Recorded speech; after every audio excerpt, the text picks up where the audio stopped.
Ouais, merci beaucoup. Donc je remplace pas Pascal, il est irremplaçable, mais voilà, il a écrit un texte qui s'intitule « Une organisation institutionnelle pour accueillir les plus fragiles » que je vais vous partager, que je vais tenter d'interpréter pour vous. Voilà, j'espère que vous avez bien mangé. Vos esprits sont ouverts, comme vos ventres sont pleins. Voilà. Ça fait de buée, j'enlève.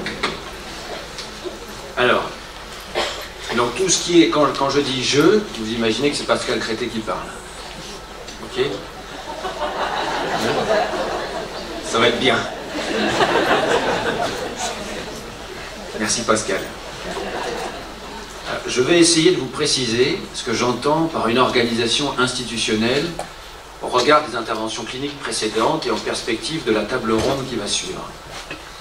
Au regard aussi de notre expérience au foyer Léon Richet qui, vous le savez, depuis sa création en 1975, a développé plusieurs dispositifs et services sur le territoire canet pour des personnes souffrant de psychose, dans une référence au mouvement de psychothérapie institutionnelle. Les intervenants de ce matin ont mis en avant et en valeur le travail clinique pluriel, polyphonique, se faire ensemble, qui s'appuie sur le concept et dispositif de constellation transférentielle dont Pierre de Lion nous a parlé, c'est-à-dire sur un ensemble de points de contact et de liens qui comptent relationnellement pour le sujet. Pour reprendre un mot très en vogue aujourd'hui, on pourrait dire qu'il s'agit là d'un travail de coordination. En effet, mais à ceci près que cette coordination est soutenue par des liens, étoffés d'un maillage relationnel et transférentiel. J'insiste sur cet arrière-plan, cette trame, ce tissu relationnel, car on est tenté de penser qu'une coordination de professionnels suffise à répondre à une problématique complexe, qu'il suffirait de mettre autour de la table des professionnels qualifiés, experts, et que de cette réunion, où le savoir théorique et la position statutaire de chacun seraient tricotés, permettrait d'élaborer la bonne réponse pour le sujet en souffrance. Dans le monde névrosé poids moyen occidental, comme dit souvent Pierre, qui est le nôtre, cela paraît logique et simple à penser les choses ainsi. D'ailleurs, je m'étonne de cet engouement actuel pour la coordination qui s'étend bien au-delà du soin des services médico-sociaux, comme si l'on venait de découvrir ce que coordonner signifie, au point d'envisager d'en reconnaître aujourd'hui un métier à part entière. Petite nuance sémantique. Le verbe transitif coordonner signifie principalement organiser les différentes parties d'un ensemble pour former un tout efficace ou harmonieux. Donc il y a ce premier terme d'organiser. Mais il y a aussi un second sens, qui est celui de relier, notamment des mots ou phrases, à savoir les fameuses conjonctions de coordination. Ce n'est pas la même chose de coordonner et de relier.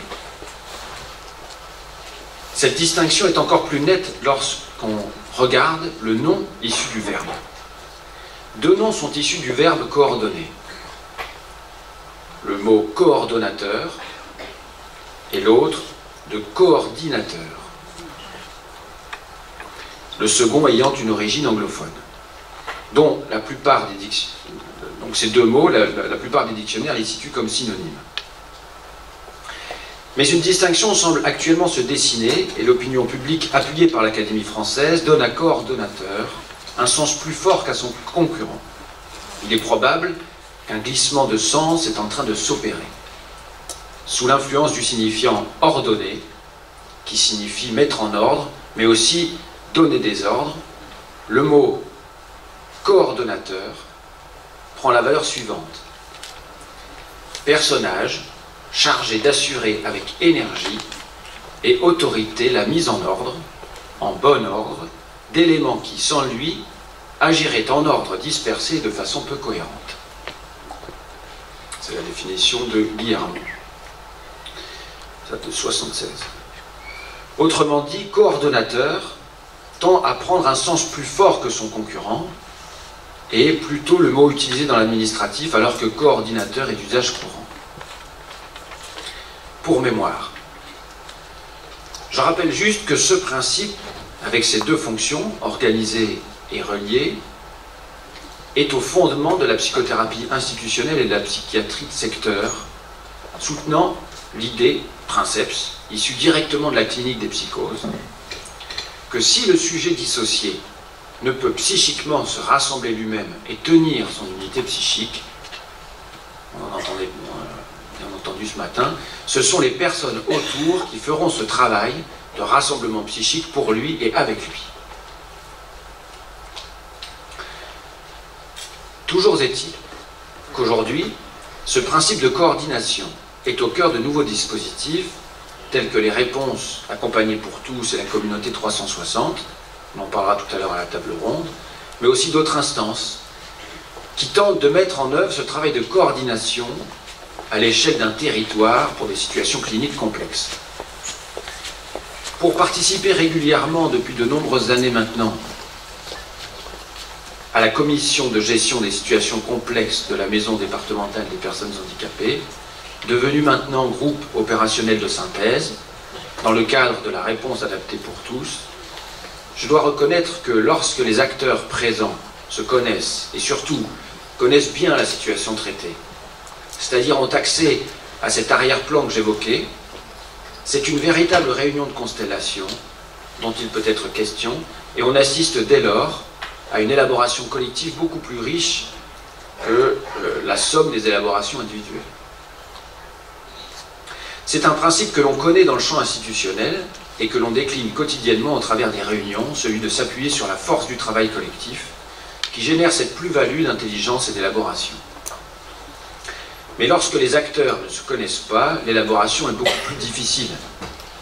Car en effet, la seule logique sous-jacente à la coordination, la logique formelle, est insuffisante à générer cette élaboration collective. Ça va ?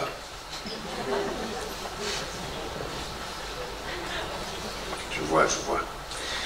Il est clair que lorsque l'on s'adresse à des personnes souffrant de troubles psychiques graves, dont les psychoses, on ne peut pas penser les choses uniquement avec la logique qui est la nôtre, la logique formelle déductive, cartésienne, comptable. Il manque des outils logiques, même une nomenclature qui se veut exhaustive, par exemple la nomenclature des besoins de Séraphin PH, ne peut apporter. Pour faire un parallèle, l'écart dont il s'agit est pour moi du même ordre que celui que l'on peut mesurer entre la lecture clinique du DSM et la psychopathologie. Le premier, le DSM, rassemble des signes et à partir de données statistiques tente de les associer pour asseoir un diagnostic d'où découle une conduite à tenir, un traitement, un protocole. La seconde tente d'appréhender une organisation interne, une structure avec ses lois propres, sa causalité singulière, ses circuits et surtout ses mouvements, car cette structure bouge dans le temps et l'espace. C'est ce que l'on entend par approche psychodynamique, qui s'appuie sur une dimension structuraliste. Le premier prétend être objectif, neutre, standard et scientifique. Mais est-ce possible d'extraire dans le champ de l'humain un signe, un symptôme, ou même les items d'une échelle d'évaluation de tout contexte relationnel, d'ambiance ou de milieu? Même si l'évaluation peut être objective, l'ambiance de l'institution, le contexte du rendez-vous, l'état psychique de chacun au moment T, tous ces éléments-là entrent en compte dans l'évaluation à condition qu'on les prenne en considération et qu'ils soient considérés effectivement comme réels et sérieux. J'y reviendrai ultérieurement pour parler tout de même un peu du contexte de nos institutions aujourd'hui, en l'occurrence de l'hôpital public, mais aussi des services médico-sociaux, où cette dimension de l'ambiance semble écrasée par les pratiques managériales venues de l'entreprise néolibérale qui nie littéralement l'existence de ces déterminants, de ce contexte.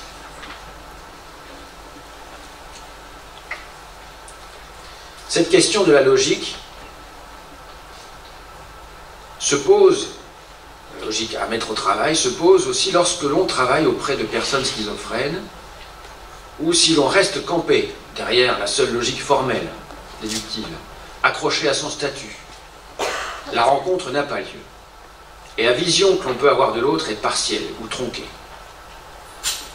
Combien de fois sommes-nous surpris de l'écart qui existe entre la présentation souvent en retrait de la personne, alors jusqu'à son absence psychique, et sa perception réelle des choses, et notamment du contexte, de l'ambiance. Si on n'y prête pas attention, et que l'on ne travaille pas justement cette ambiance, les conditions d'échange, les circulations, c'est une fausse lecture de l'autre que l'on peut avoir. Être convaincu que la personne psychotique est totalement absente ailleurs, alors qu'en fait, elle est certainement trop connectée au réel, ce que Colette Soler s'appelle, en parlant de la schizophrénie, un inconscient à ciel ouvert. Nous héritons d'un lourd passé concernant les personnes souffrant de psychose, dans la manière dont on les a considérées et traitées. Je pense bien sûr à l'asile, non pas dans son sens étymologique, noble, d'abri psychique, mais plutôt dans sa réalité du 19e et début du 20e, c'est-à-dire comme un lieu de réclusion et d'exclusion, de non-droit, et qui, dans une Europe de l'entre-deux-guerres, traversée par les fascismes montants, est en train de construire des catégorisations médicales qui vont justifier des décisions radicales pour les plus fragiles. Personnes handicapées, malades, dont les malades mentaux. N'oublions pas qu'à la mort de Freud, une grande majorité des psychanalystes se détournent du soin psychothérapique des personnes schizophrènes pour la raison qu'il n'y aurait pas de transfert et que le schizophrène ne répond pas au dispositif de la cure type, au divan. C'est pourtant sans compter sur les travaux antérieurs de Bleuler en Suisse, de Sullivan aux États-Unis, d'Hermann Simon en Allemagne, et même de Freud, qui dit que dans l'avenir, pour répondre à la question des psychoses, le dispositif qu'il a bricolé devra s'adapter, se réinventer. En 1918, il énonce « Nous nous verrons obligés d'adapter notre technique à ces conditions nouvelles. » Et, dans la technique psychanalytique, à propos de la difficulté à soigner les psychotiques dans le cadre de la cure type, il écrit « Il ne serait pas du tout impossible que ces contre-indications cessassent d'exister si l'on modifiait la méthode de façon adéquate et qu'ainsi puisse être constituée une psychothérapie des psychoses. »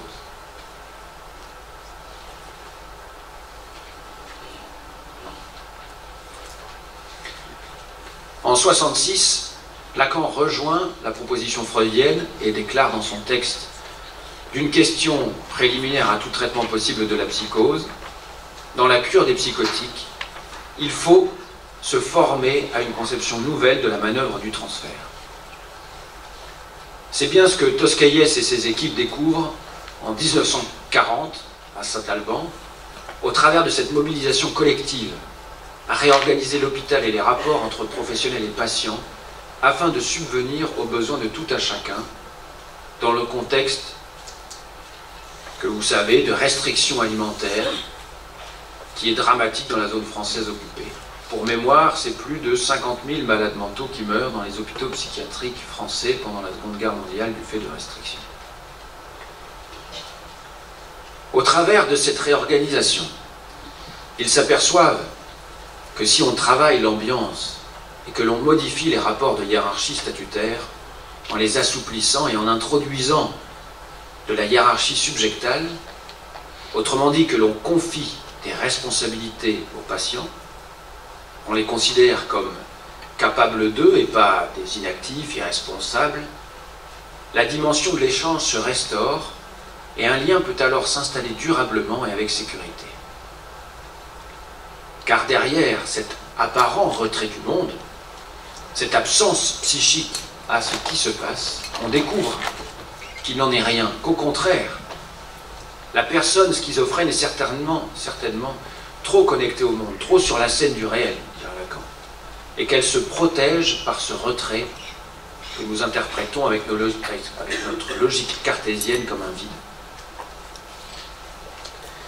Houry disait souvent que les personnes schizophrènes ont des antennes et que nous marchons dessus sans les voir. Ils sont connectés aux éléments ambiants auxquels nous n'avons pas forcément un accès direct, à moins d'y porter une attention soutenue. Ces observations nous apprennent deux choses essentielles. D'une part, à nous méfier de ce que l'on voit et ce que notre logique déductive de la raison, de la pensée consciente nous présente et suggère. On n'accueille pas l'autre dans toute sa singularité en le comprenant rationnellement. D'autre part, que si nous voulons rejoindre les personnes aux prises avec des pathologies psychiques archaïques, il est nécessaire de travailler sur le plan de l'institution comme scène des échanges les plus essentiels, pour le dire, des transferts quotidiens. C'est cela que l'on peut appeler une organisation institutionnelle, une structure complexe qui associe l'établissement et l'institution comme deux scènes distinctes mais complémentaires. Je vais faire une petite pause.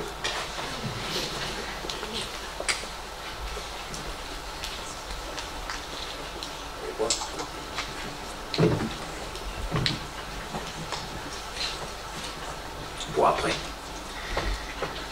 Pour rappel, donc cette distinction entre l'établissement et l'institution est essentielle car sinon les deux se confondent et on ne sait plus de quoi il s'agit. L'établissement est le cadre réglementaire qui permet à un service de fonctionner.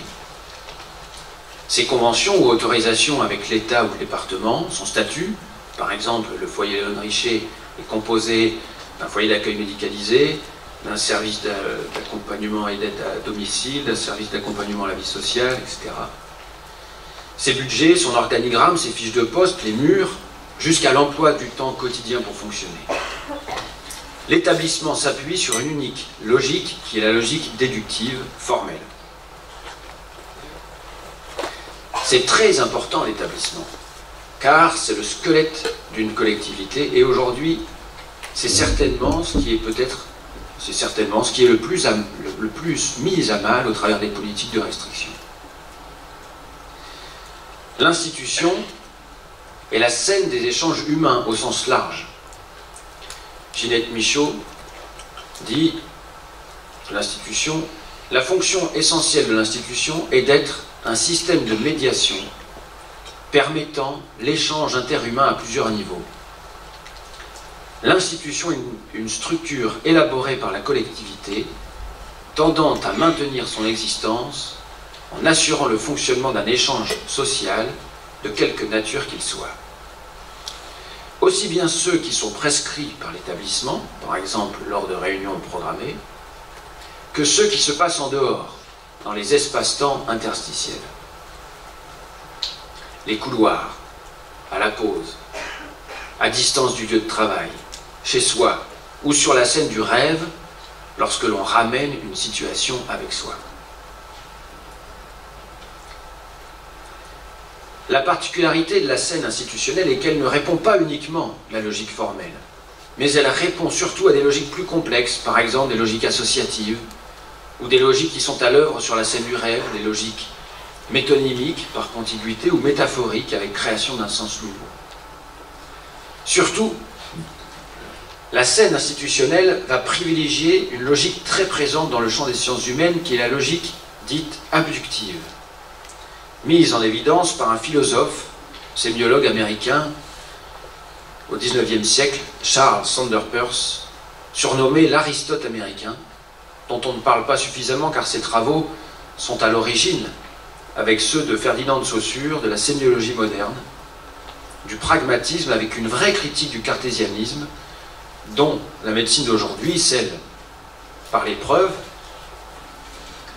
l'evidence-based medicine, devrait s'inspirer. En 2 mots, Peirce montre qu'il y a une logique qui n'est pas la logique déductive ou la logique inductive empirique, mais bien abductive. C'est-à-dire qui repose sur cette hypothèse première qui va se vérifier au fil ou au décours de l'expérience. Cette logique en boucle qui avance est celle que nous utilisons dans le soin, l'accompagnement, la pédagogie. C'est celle pratiquée par l'enseignant qui ajuste son cours, préparé formellement en amont, mais présenté de manière vivante à sa classe. Celle du soignant qui formule une hypothèse diagnostique, mais qui va se donner du temps pour la confirmer ou pas. Celle de l'éducateur qui privilégie l'accompagnement avant de rendre ses conclusions au juge. Elle repose sur le fait que, par exemple, un diagnostic ne nous dit rien d'emblée comment faire avec la personne, mais que c'est à partir d'une hypothèse de base, revisitée et corrigée au fil du chemin parcouru, que l'on apprend à connaître l'autre et que l'on ajuste le soin et l'accompagnement. C'est très important de mettre en valeur cette logique, car lorsque nous discutons avec nos autorités de tutelle, 2 systèmes logiques se confrontent et doivent s'ajuster. L'organisation institutionnelle distingue les 2 scènes, établissement, institution, sans opposer l'une à l'autre, mais dans un rapport de complémentarité, d'enrichissement réciproque. Excusez-moi. Pardon, il y avait un point. Donc je redis ma phrase. L'organisation institutionnelle distingue les 2 scènes, établissement-institution, sans opposer l'une à l'autre, mais dans un rapport de complémentarité et d'enrichissement réciproque.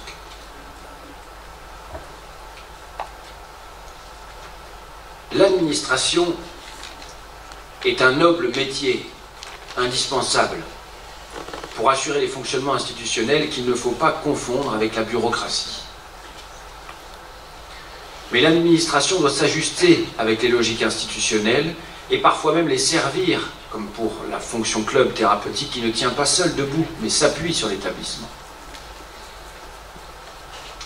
Une organisation institutionnelle se différencie des autres organisations en ce sens qu'elle s'appuie sur un certain nombre de concepts, notamment celui de transfert, au sens où il se passe toujours quelque chose dans la relation entre 2 personnes et que cela compte, et qu'elle distingue plusieurs scènes. L'établissement et l'institution, comme on vient d'en parler. Pour chaque professionnel, une distinction entre le statut, le rôle et les fonctions. Une surdétermination de la fonction d'accueil qui déborde le cadre de l'établissement pour devenir une fonction partagée, étendue à toute l'institution. La distinction entre hiérarchie statutaire, verticale, et la hiérarchie subjectale, horizontale, qui vont soutenir des organisations bien réelles mais différentes. Et enfin, la liberté de circulation dans les espaces, aussi bien pour les professionnels que pour les personnes accueillies, car cette liberté de circulation sera la condition absolue du travail psychique sur l'espace et de possibles effets de rencontre. Travailler ainsi complexifie considérablement les choses, car vous voyez bien qu'il va falloir de nombreux points de contact entre l'établissement et l'institution pour s'articuler et permettre que ces logiques différentes jouent ensemble leur partition, comme dans un orchestre. Chacun joue de son instrument avec sa partition qui lui est propre, mais dans un même ensemble, avec une même tonalité, une même direction, une même adresse à l'autre. Cette complexité institutionnelle est une richesse qui n'exclut pas les difficultés, les résistances, les conflits.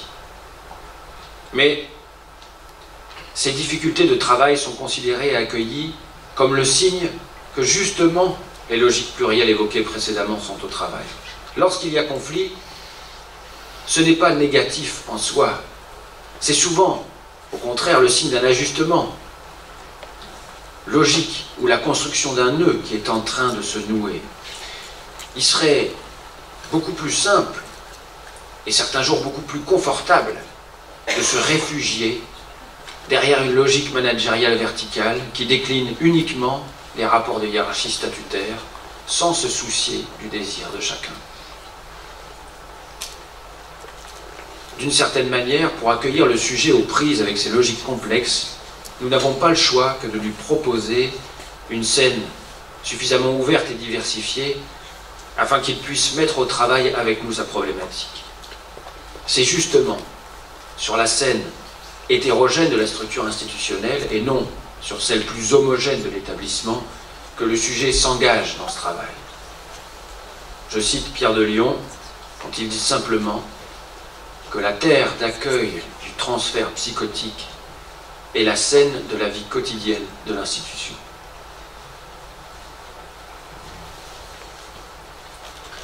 Vous comprenez pourquoi la distinction entre établissement et institution reste fondamentale pour faire le travail qui est le nôtre. D'accueillir les personnes les plus fragiles, psychiquement et socialement.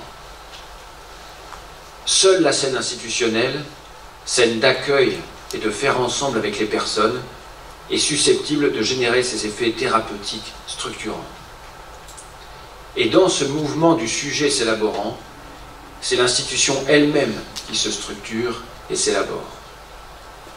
Mais pour que cette scène institutionnelle soit vivante, il faut bien sûr que l'établissement soit à la fois solide et suffisamment souple pour s'ajuster avec cette autre scène où l'inconscient de tout à chacun sera aussi au travail.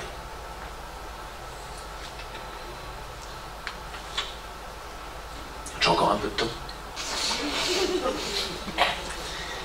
J'ai presque fini.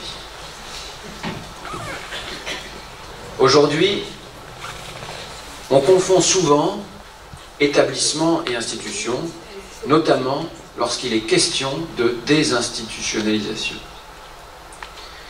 Le plus souvent, au travers de ce terme très utilisé par nos politiques publiques et nos tutelles, c'est de l'établissement dont il est question, avec l'idée de transformer les établissements pour que les lieux encore trop ségrégatifs et homogènes évoluent. Et en lien avec ce mot d'ordre de désinstitutionnalisation porté politiquement par l'Europe et l'Organisation des Nations Unies, car la France, vous le savez bien, est considérée, c'est moi qui le rajoute, vous le savez bien, car la France, vous le savez bien, est considérée en retard dans ce processus de transformation. On est toujours en retard en France, hein, il paraît. Il y a juste à côté le mot inclusion, lui aussi décliné dans tous les champs. Personne n'est contre la transformation des structures les plus asilaires et ségrégatives. Personne ne s'oppose à ce vœu d'inclusion des personnes handicapées dans notre société, que ce soit à l'école, dans le champ du travail. Mais attention aux mots utilisés, car je pense que si nous voulons tendre vers ce principe d'inclusion, c'est de l'institution, au sens des échanges humains dont je parlais, dont nous avons le plus besoin pour former les professionnels. Articuler encore une fois des logiques différentes et permettre que le sujet différent trouve place aux côtés des autres et ne soit pas à l'inverse stigmatisé. Il y a 15 ans, ce mouvement s'est amorcé avec la création des services d'accompagnement à domicile, les SAVS et les SAMSA notamment. Et il y a eu notamment dans notre mouvement de psychothérapie institutionnelle la crainte qu'on ne puisse plus faire institution en enlevant les murs et les espaces. Cette crainte est aujourd'hui tombée, car on sait que ce ne sont pas seulement les espaces qui garantissent l'institution, mais plutôt la manière dont on va penser ce travail au domicile. Lorsqu'en 2007, nous décidons de transformer le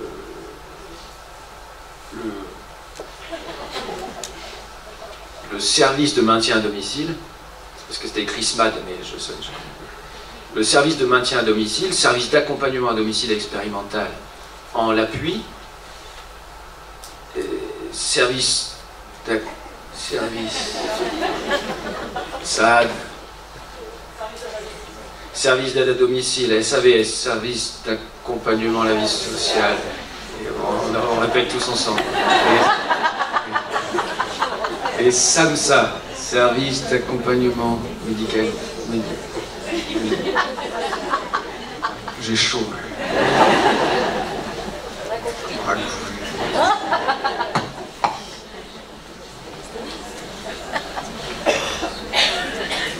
On aime bien les acronymes.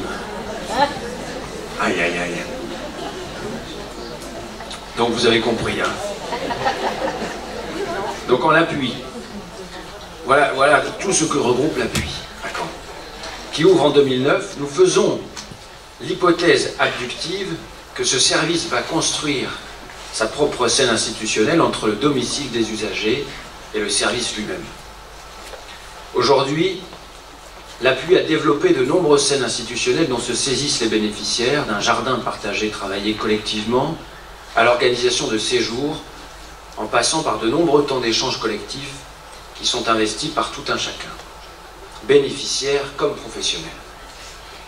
Bien sûr, du côté de la logique de l'établissement, le risque était de s'enfermer uniquement sur la scène d'une prestation de service, ce qui n'est pas le cas aujourd'hui, car derrière la scène établie de la prestation, il y a un vaste monde d'échanges et de relations.